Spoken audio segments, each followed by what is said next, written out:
খেলরত্ন পুরস্কারে মনোনয়নে নেই মানু ভাকেরের নাম। এই বিষয়টি নিয়ে গত কয়েকদিন ধরে শোরগোল চলছে। কার ভুল সেটা নিয়ে চলছে জোর আলোচনা। ক্রীড়া মন্ত্রক যেই কারণ দেখিয়েছে সেটা মানছে না অনেকে। অন্যদিকে মানুর বাবার পোস্টে বিতর্কে ঘি ঢেলেছে। এইবার এই বিষয়টি পরিষ্কার করতে মানু ভাকের মুখ খুললেন। তিনি এক্স হ্যান্ডেলে পোস্ট করে তার মন্তব্য জানিয়ে দিলেন। এবার প্যারিস অলিম্পিক্সে মানু ভাকের জোড়া পদক জিতেছেন। প্রথম ভারতীয় হিসেবে অলিম্পিক্সে জোড়া পদক জয়ের নজির তৈরি করেছেন। আরও একটা পদক জিততে পারতেন, কিন্তু সেখানে তাকে চতুর্থ স্থানে শেষ করতে হয়েছে।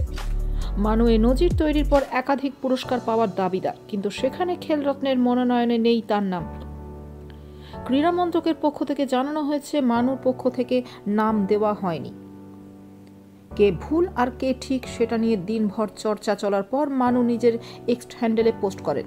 তিনি লেখেন, সম্মানীয় খেলরত্ন পুরস্কার নিয়ে যেই চর্চা চলছে সেই বিষয়ে আমি কিছু বলতে চাই। আমি একজন অ্যাথলিট হিসেবে আমার কাজ হচ্ছে খেলা ও দেশের হয়ে পারফর্ম করা। পুরস্কার ও সম্মান আমার মানসিক দিক থেকে উজ্জীবিত করে, কিন্তু এগুলো আমার লক্ষ্য নয়। আমি বিশ্বাস করি এখানে কিছু একটা খামতি ছিল। হতে পারে আমার দিক থেকে কোনো খামতি ছিল মনোনয়ন জমা দেওয়ার সময়, সেটা ঠিক করা হবে। তবে পুরস্কার পাই বা না পাই, আমি সবসময় মানসিক দিক থেকে উজ্জীবিত থাকব এবং দেশের জন্য পদক জিতব। সবার কাছে একটাই অনুরোধ, যে এই বিষয়ে আর কোনো জল্পনা তৈরি করবে না।